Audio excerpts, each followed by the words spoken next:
All right, so if you have been watching this channel for maybe a year or so and been checking out our content, you have seen a lot of our coverage on the Orchard Audio product line. So Leo over at Orchard Audio creates some absolutely fantastic Ganfet Class D amplifiers, streamers, DACs. We've ran through pretty much all of them. I really advise you to get over to his website and check it out if you're looking through for any of those products. One of the great things that we love about what Leo is doing over at Orchard Audio, and if you watch any of the reviews on his products, this is one of the things that you will see as an overarching theme in the philosophy of sound as it pertains to Leo. Get out of the way.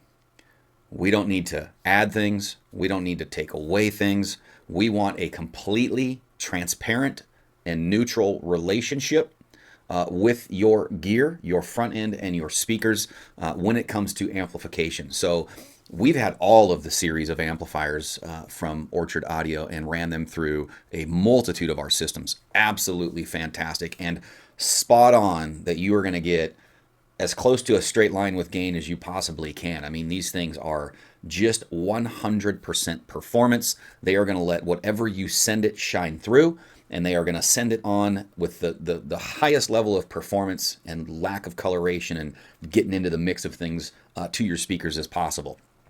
So pairing is often really important with a lot of Leo's products, especially his amplification, because it is so neutral and transparent. So it's not going to warm your sound up. It's not going to add to the soundstage. It's not going to, do any of these things, add any coloration or tonality or change the texture and the detail or the weight or whatever it is to your product or to your front end and your speakers. And that's one of the great things about it. A lot of people really look for their amplification just to be absolutely neutral, transparent, get out of the way, but just give me ultimate performance, and that's what Leo over at Orchard Audio does. Today we're going to be talking about his brand new, if I can get it in my hands here, Valencia, the world's first standalone, fully balanced headphone amplifier, 17 watts, I believe, simple circuit, get out of the way, beautiful casing. If you've seen any of his streamers and stuff like that and DACs, you'll know that he's got this new kind of premium line. His mono blocks are kind of in the same case. His streamer and DACs look about the same. So he's got kind of this philosophy and this house kind of look to it. And on the front, you've just got your 4-pin balanced. There is no 3.5 millimeter. There is no anything other than that and a power button. There's no volume. There's no anything. It is literally just an amplifier. And the cool thing is he kind of stepped outside the box, and this is actually, as far as I'm aware of, Leo's first Class A/B amplifier. And this was a collaboration with, oh gosh darn it, I can't remember the reviewer. I'm drawing a blank. Oh, Z Reviews, Zeos over at Z Reviews. They collaborated on this and kind of came up with this. And Leo reached out and he says, "Hey man, you've kind of reviewed some of the other stuff that I've had, and maybe you want to check this guy out."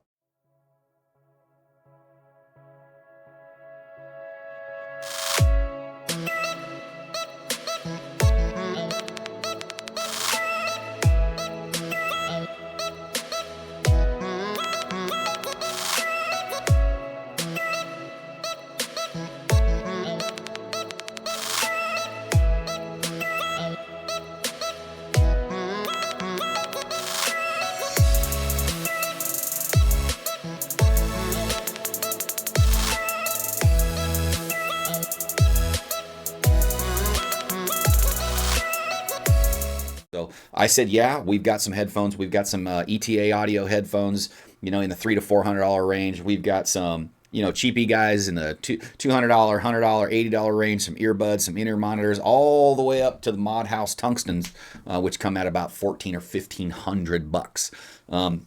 The great thing about this amplifier being what it is and how it's designed and that 17 watts, it'll literally handle basically any headphone from 16 ohm to 600 ohm, I think.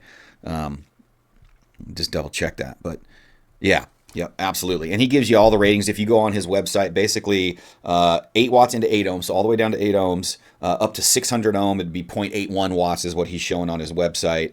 Some of the other specs, again, I talked about it, fully balanced design. The noise floor and the lack of distortion and just the clarity of this thing is absolutely absurd. When I was listening to the Mod House tungstens on this thing, it was just absolutely mind-blowing. And we had some pretty good sources. We had the $5,000 Atoll SDA200 streamer DAC It's about a, I don't know, $4,000 or $5,000 unit that is literally just a streamer and a DAC from Atoll, handmade out of France. Absolutely fantastic product. We put the Eversolo A6 Master Edition with the linear power supply upgrade on it. We ran that to it. The funny thing is we actually took this downstairs. I'll post a picture of it. We took this thing downstairs and we ran it. It literally powered my baffles. You guys know my open baffle speakers, 18-inch bass drivers, 15-inch coaxial, compression horn tweeter, 97 dB sensitive. This little headphone amplifier with its 17 watts rocked the house. It was really funny. That was one of the things that Leo said when he sent it to me. He was like, "Man, you gotta see if this thing will drive your baffles," and we did, and we posted videos of it in the Discord, and that was really super cool. So.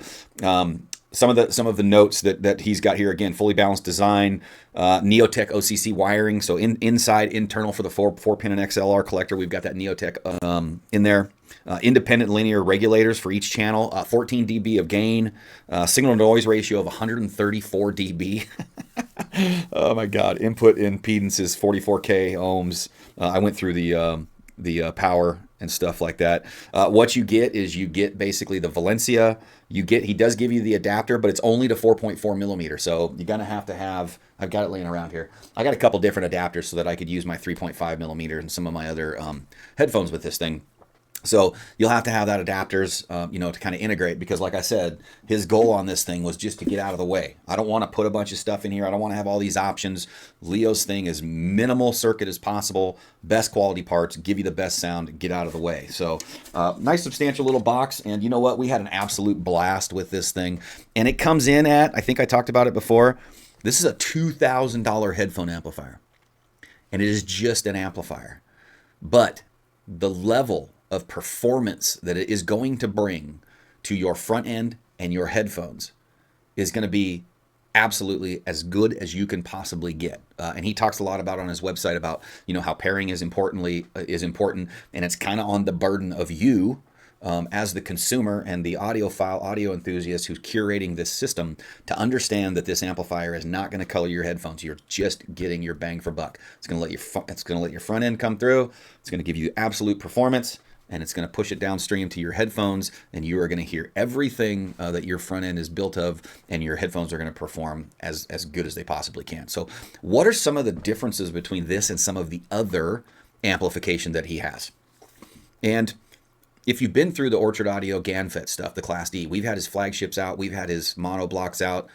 Those are ultra performance. I mean, it is so crystal clean and so clear and so precise with such precision that you can get in trouble if your front end is too forward or bright, or if you've got these issues in your front end, if your speakers are super resolving, it's not going to color things. I feel like this Valencia amplifier, being Class A, B, I still think it holds true to that philosophy, but I feel like just a little bit. I feel like it's just a smidge more musical.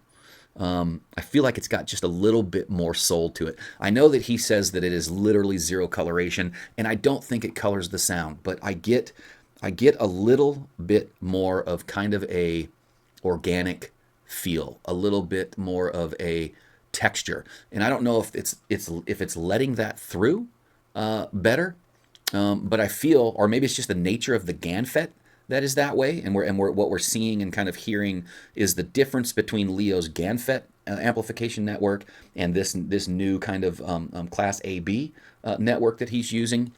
But I feel like there's just something, and you'd have to experience both of them, and it's very subtle, and you have to really kind of know the Orchard Audio sphere and really kind of have spent time with a lot of his products to know. But nonetheless, compared to most AB amplification, this is going to be the most cleanest performance bass that I've probably heard. I mean, the thing's insane, especially in the headphone space. I mean, it's just absolutely mind-boggling.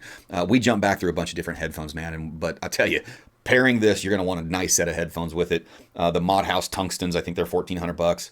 That was mind-bendingly good. The soundstage and the micro details and just how things suspended in the air, just the vastness of the space and the detail and the quietness in the space. It is so quiet. You can literally just pinpoint everything that is in this soundstage sphere in your head. And wow, that was an absolute treat. Yeah, and then some of the other things that he kind of talks about, like we talked about, 16 ohm to 600. There's no gain selector, secondary inputs, volume control, nothing. It's just a power amp measuring a SINAD of 118 dB. And he's claiming the pinnacle of modern transparent amplifiers. And I would agree. This thing is about as clean as you get. Never before has a headphone amplification system been designed to diverse with so little interference. And I think that's across the board with Leo stuff. I don't think that's specific to this headphone amplifier. It may be one of the first headphone amplifiers to carry some of these features and have this mission.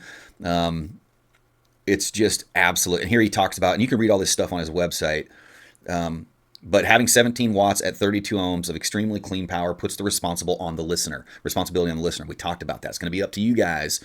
This thing is not going to veil up bad front end and bad tracks. You're going to hear 100% of everything that you're getting in it. Valencia features a single set of balanced XLR inputs on the rear and a single 4-pin XLR output on the front. So boom, boom, in and out. Not a lot of options here. Every unit includes a 4-pin XLR to 4mm Pentacon adapter, so you're going to get that with it. RCA to XLR adapters may be used with the rear inputs. The adapters lower the potential power output, so depending on, you're going from balanced to single-ended, there's going to be some changes there. He's just kind of talking about it. Let's see. Additionally, a complement set of speaker style banana taps are located in the rear of the unit. So you got your speaker outs. I showed you guys those. They're nice. They just plug right in. It's not like a 5-way binding post or anything like that. It's literally just, so your banana connectors are going to be the only thing that you can use there. These can be used for high efficiency speakers, 95 dB or more. So we talked about running them with my baffles that are 97 dB. So this thing literally comes with speaker outs. So you can use it as a power amplifier for ultra high sensitivity speakers. I would not be pairing this thing with 90, 92, 89, whatever. You want to get up 95 plus dB in sensitivity on this guy for sure. And he says right in here, maintaining the same pitch black background that headphones enjoy, and I can guarantee you that I use this as an amp for my 2-channel stereo outside of the headphone space. Superb. Note, these taps are active at the same time the headphone jack is, so it is not recommended to use both simultaneously. So don't be jamming your stereo for everybody else and have your headphones on and jamming out too. And I think that's really about it, man. At $2,000, it's probably some of the best amplification I've heard Leo come out with.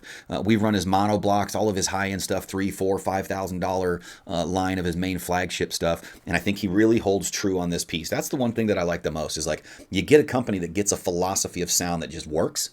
And are they going to stick with it as they release new products? Or are they going to start chasing budget and saving money, increasing profits? And that's the thing I really like about Orchard Audio, is you can get Leo's philosophy of sound through all of his products.